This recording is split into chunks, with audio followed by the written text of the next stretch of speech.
What happens when one of the most iconic figures in music realizes, live on air, that her host has been feeding her falsehoods the entire interview? Tonight, we break down the explosive moment that turned a routine appearance into full-blown TV chaos, complete with stunned gasps from the audience, frantic producers off camera, and security nervously edging toward the stage. This is the real story behind the meltdown no one saw coming. But before we dive into the wreckage, hit that subscribe button and tell us in the comments.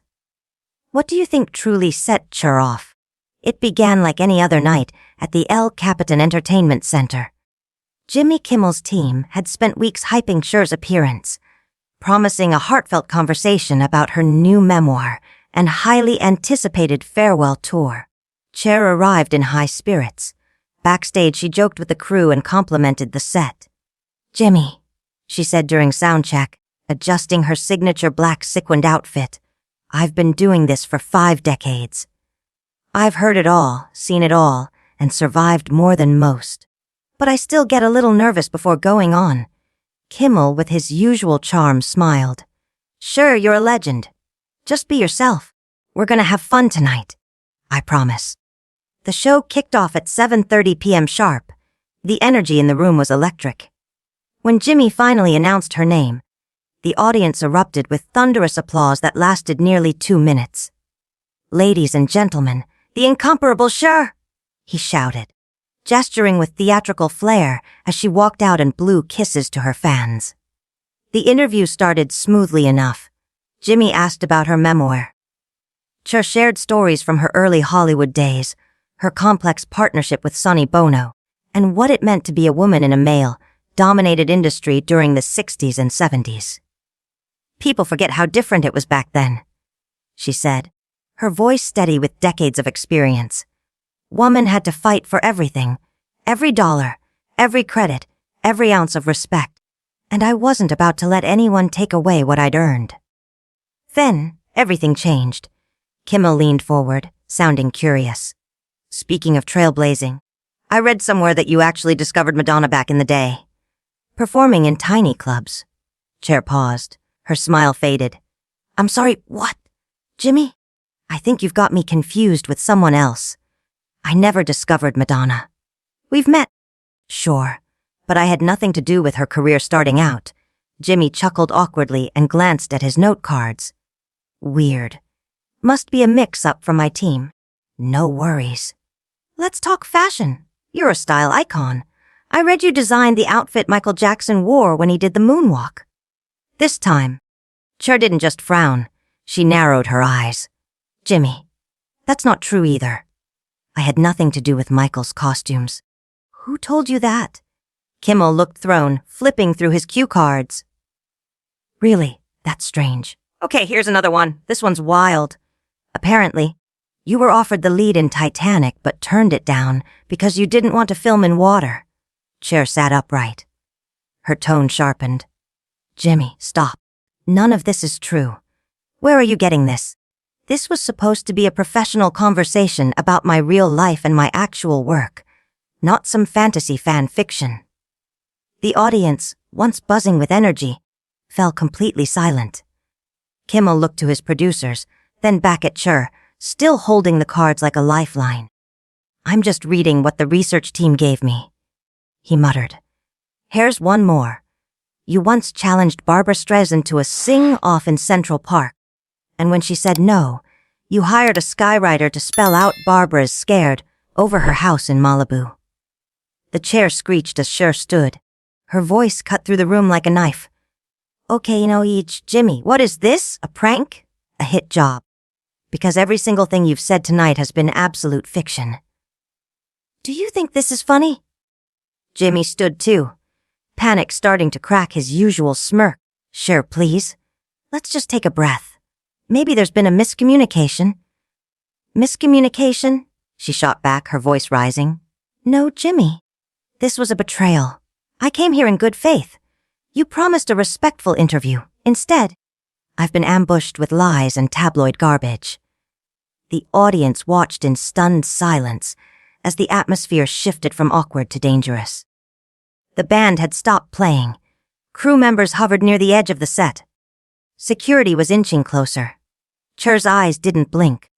I've been in this business longer than your researchers have been alive. If you wanted shock value, you got it. But I promise you, this will follow you a lot longer than it'll follow me. And with that, she turned and walked off stage, her heels echoing across the studio floor like a gavel falling. Jimmy stood frozen behind his desk, holding a stack of cue cards that now looked like a pile of regrets. The audience didn't clap. They didn't move. They just watched. Cher's voice rang out, crisp and commanding, despite not wearing a mic. You've been sitting here for 10 minutes, fabricating stories about my life. Is this funny to you? Do you think I'm some kind of joke? The camera operators exchanged uncertain glances, waiting on a signal from the control room. Cut to commercial, or keep rolling. The audience, once lively, now sat frozen in breathless silence.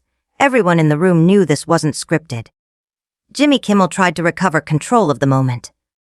Cher, I really think there's just been a misunderstanding. My producers assured me everything in these notes was accurate. Maybe we should take a quick break, clear this up. No, Cher interrupted, her voice steely and unflinching. We're not going to quietly sweep this under the rug. We're going to address it, right here, right now, in front of your audience, in front of your cameras. I want to know why you thought it was okay to blindside me with lies. Jimmy's face drained of color. The easy rhythm of late night banter had disintegrated. There was no charm to fall back on, no punchline to escape through. He glanced helplessly toward his producers, who were waving their arms in panic behind the cameras. Sure, I swear to you, I didn't know any of this was wrong, Kimmel pleaded. My research team, they've been with the show for years. They're thorough. I trusted them. Cher took a slow step toward the desk, her eyes locked onto his. So you didn't bother fact-checking a single word. You just walked out here and started reading whatever someone handed you. Jimmy hesitated, a flash of defensiveness creeping in. That's how late night works. I get briefed. I trust my team. We've done thousands of interviews this way. The chair let out a cold, humorless laugh that echoed through the quiet studio. And how many of those interviews involved telling a living legend she discovered Madonna, dressed Michael Jackson, and hired a skywriter to insult Barbra Streisand? The audience was riveted, turning their heads back and forth like spectators at Wimbledon. In the front row, more than one person had their phone out, discreetly recording what felt like a historic moment. Jimmy tried to salvage what he could. Okay, maybe some details got mixed up, but isn't that the point of these interviews? To set the record straight. To get your version of the story. No. Jimmy, Cher snapped. You haven't asked me one real question. You haven't mentioned my work, my struggles, my life. You've made me look like some fame, chasing diva who picks fights and takes credit for things I had nothing to do with. Kimmel shuffled through his cards again, visibly rattled. All right, let's reset. Let me ask about something I know is true. Your performance in Moonstruck. You were phenomenal. That Oscar was well earned. Cher nodded but didn't sit. Yes, Moonstruck was one of the highlights of my career. Working with Nicolas Cage, Olympia Dukakis. It was special. Jimmy jumped in. And the preparation you did, living with an Italian family in Brooklyn for 6 months to nail the accent. That's dedication. The Cher's face darkened again. What did you just say? That you lived with an Italian family to prepare for the role. Jimmy, she interrupted, her voice dropping to a deadly whisper. I never lived with any family in Brooklyn. I didn't do method acting for that film. You're doing it again. You're making things up. Kimmel stared down at his cue cards like they'd turned to ash in his hands. But it says right here, you worked in an Italian restaurant, spent time with real families.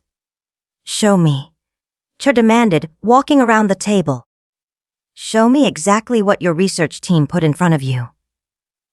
Let's all see these supposed facts together. Jimmy clutched the cards to his chest. I can't just hand over my notes on live television. That's not how this works. Cher's voice thundered through the studio. Nothing about this is how it's supposed to work. You've been lying about my life for 20 minutes, and now you won't even let me see what falsehoods you plan to throw at me next. Tension flooded the room. The audience sat rigid. Stagehands and producers lined the wings, whispering into headsets, unsure whether to step in or stay out of frame. Through the earpieces, the director's voice crackled with indecision. Should we cut? Should we break? Jimmy stood, gripping his desk. Maybe we should take that break now. We can sort this all out during commercial. Set. Down. Cher pointed at him, her tone as sharp as a blade. We're not going anywhere until you explain to me, and to everyone watching, what's really happening here. Because either you're completely incompetent, or this was intentional. And with that line, the room fell into stunned silence. Not a sound from the audience. Not a cue from the control room. Just the weight of a truth that had finally been spoken on national television. Intentional or incompetent. And neither answer was good enough. Jimmy Kimmel's voice cracked, barely holding together. Cher, why would I intentionally sabotage an interview with you? That makes no sense, does it? A chair began to pace slowly in front of his desk, the silence around her thickening like a storm cloud. Maybe you thought it'd be funny to watch me flustered, stumbling through absurd questions, she said coldly. Maybe you thought the audience would laugh at the sight of a music icon being humiliated. Maybe this is your idea of comedy. That's not what this is, Kimmel replied, but even he seemed unsure of his own defense now.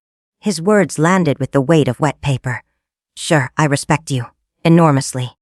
I would never deliberately embarrass you on this show. Cher stopped pacing and stared him down. Then explain it. Explain how every single fact about my career has been wrong. How does a team of professionals confuse me with Madonna's talent scout? With Michael Jackson's stylist? With a skywriting prankster? Kimmel's eyes darted again toward his producers. Cher caught it this time. She turned her gaze toward the cameras, locking in on the flurry of nervous gestures just beyond the stage lights. Her voice took on a sharper, more dangerous tone. Oh, I see them now. They're over there sweating bullets, aren't they? She pointed. Your crack research team looks awfully nervous for a group that just made honest mistakes. Sure, please, Jimmy said quickly, his voice rising with desperation. You're reading too much into this. Am I? She shot back. Without hesitation, Cher strode to the edge of the stage, calling out to the huddled group just beyond the camera line. Hey, research team! Yes, you. Hiding behind those monitors. Why don't you come out here and explain to everyone how you confused me with a bunch of urban legends? The head producer, a middle-aged woman clutching a clipboard like a shield, edged into view but stayed just behind the frame. We're not part of the on-air presentation. Miss Cher, she stammered, clearly rattled. We handle things behind the scenes. The Cher turned back to Kimmel, her eyes blazing. Behind the scenes. How convenient. So the people responsible for the lies get to hide, while you sit here and perform them with a smile. Look, Jimmy said, his tone tightening. Mistakes happen. Maybe some facts got scrambled, but you're acting like this was some kind of planned attack. It wasn't. These things happen in live TV. Cher's laugh was sharp, cutting. Live TV. Jimmy, this isn't live. This is taped. Which means you could have stopped at any point, fixed the mess, and started over. She stepped closer to his desk. But you didn't. You kept going. Question after question. Lie after lie. The realization swept through the audience like a cold wind. Whispered reactions rippled through the room, people beginning to understand the full weight of what she was saying. Cher looked directly into the crowd now, voice raised. If this was taped and the lies kept rolling, that wasn't an accident. That was a choice. That's not how production works, Kimmel said, but it sounded feeble, even to himself. We can't just stop and reset every time there's a small discrepancy. Cher's voice thundered. Small discrepancy. Jimmy, you told your audience that I hired a damn skywriter to mock Barbra Streisand! In what universe is that a small error? The room unraveled. Kimmel's usual calm was gone, replaced with a visible tremble in his hands. Behind the scenes, producers were in full crisis mode, whispering frantically. Eyes darting between monitors and exit routes. Cher stood at center stage, unshaken. You know what, Jimmy, she said quietly, but with unmistakable force. I deserve answers. Not from you, because clearly you're just the mouthpiece in this circus. I want the truth from whoever's pulling the strings. Nobody's pulling strings, Jimmy insisted, his tone now almost pleading. It was just a misunderstanding that got out of hand. She ignored him. She turned back to the audience. Let me explain what a real misunderstanding looks like. A real misunderstanding is getting my age wrong. Mispronouncing a song title. That's human. But this, what happened tonight, that was deliberate. A calculated attempt to make me look ridiculous. And I want to know why. Silence. Utter silence. The entire audience leaned forward as if afraid to miss a word. Cher turned back to Jimmy, her voice now deadly calm. So I'll ask one more time. Did you, or your team, knowingly create false information about me for this interview? Kimmel didn't respond immediately. His fingers clenched the cue cards like a lifeline. His mouth opened, but no words came out. And in that pause, that breathless silence, the answer was already clear. Sure, I swear to you, Kimmel said, voice trembling slightly. I thought everything in these notes was accurate. I had no reason to doubt my research team. Cher didn't flinch. Then call them out here, she demanded. If this was really just an innocent mistake, they should have no problem stepping forward and explaining how they managed to confuse me with Madonna's mentor and Michael Jackson's costume designer. We can't do that, Kimmel replied quickly. The production staff doesn't appear on camera. That's not how television works. Cher's head snapped toward him. Don't tell me how television works, she snapped. I've been doing television since before you were born. I know exactly how it works. And I know the difference between professional standards and what just happened here tonight. At that, the head producer finally edged into view, hovering just beyond the camera frame. Miss Cher, she said tentatively. Perhaps we could discuss this privately during a break. Cher turned on her with fire in her eyes. Privately, she scoffed. No, we're way past private discussions. You want to hide behind clipboards and monitors while your host sits out here feeding lies to your viewers. Not anymore. If you're going to fabricate my life story, you're going to answer for it in front of everyone. I really don't think that's appropriate. The producer murmured. Cher stepped forward, voice sharp and commanding. You know what's inappropriate. Ambushing a guest with made-up garbage, then ducking out of sight when you get caught. You think because I'm older or quieter, I won't push back. You've got the wrong woman. I built my career clawing for respect in rooms that never wanted to give it to me. And I'm sure as hell not handing it over to you tonight. Kimmel tried once more to take the reins. Sure, please, he said, forcing a conciliatory tone. Let's just finish the interview. Talk about your memoir, your tour. What you actually came here to promote. Cher laughed, bitter and biting. Now you want to talk about what I came for. We're nearly 30 minutes into this circus, Jimmy, and only now do you remember why I'm here. Where was this professional courtesy when you were asking me about skywriting insults and fantasy roles I never auditioned for? Kimmel's voice dropped to a near whisper. I know this went off the rails, but we can fix it. We can edit out the problematic parts and focus on the good stuff. That hit a nerve. Eat it out, the problematic parts. Cher's voice surged. So you can protect your reputation while mine gets dragged. No, Jimmy. The only problematic part is that this interview ever happened. The audience was silent, locked in. many secretly recording the moment despite the no-phone policy. Security lingered by the exits, uncertain whether to intervene or stay back. Kimmel stood, trying to project strength. I think we all need to take a breath. This is supposed to be a friendly conversation between colleagues. Cher stepped in close, too close for Jimmy's comfort. Colleagues, she repeated, eyes narrowing. Colleagues treat each other with respect. They don't set traps for each other. What you did tonight wasn't friendly. It was predatory. That's a strong word, Jimmy murmured, backing slightly. It's the right word, Cher fired back. You brought me here under false pretenses.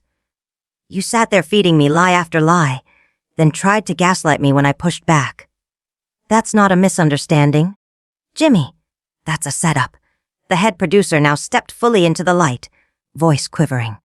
Miss Cher, I think this has been a serious breakdown in communication. We should stop taping and resolve this off camera. Cher's eyes locked on hers. Now you want to stop taping, she said coldly. When I was being ridiculed, misquoted, and humiliated, your cameras didn't stop rolling. But now that I'm defending myself, you want to shut it down. No. We're not doing that. We're just trying to handle this professionally. The producer replied weakly. Cher's voice swelled to fill every inch of the studio. There was nothing professional about tonight. Not the lies, not the smirks, not the cowardice of hiding behind stage lights while your host turned this into a circus. You wanted a moment. Congratulations. You've got one? Kimmel tried again? Cher, I really am sorry. Can we just end this on a better note? Cher stared at him, deadly calm. You want to end on a better note? Fine. Here's how this ends, Jimmy. You're going to look into that camera and tell your audience exactly what happened here. You're going to admit your research was either fabricated or so incompetent it might as well have been. And you're going to apologize, not just to me, but to every guest who's ever wondered if you were about to make a joke out of their career. Kimmel's mouth tightened. I can't do that. Cher didn't hesitate. Then we're done here. She reached up and calmly removed her mic. Ladies and gentlemen, thank you for witnessing what happens when someone tries to play games with my legacy. I came here to talk about my work. Instead, I showed you how to stand your ground when someone tries to make a fool of you on national television. Security finally moved toward the stage, but Cher was already walking. She paused at the edge, turned, and looked back one final time. Jimmy, I've survived 5 decades in this business by refusing to let anyone disrespect me, and I'm not starting now. Good luck explaining this to your network execs. With that, Cher exited the stage, heels clicking across the floor in the stunned silence. Kimmel remained seated, frozen, his show now in ruins. The cameras kept rolling for a few more seconds, capturing the stunned audience and chaos behind the scenes, before finally cutting to black. What do you think really happened here? Was this a calculated ambush or the most spectacular research fail in TV history? Drop your thoughts in the comments. And don't forget to subscribe for more celebrity showdowns the mainstream won't show you.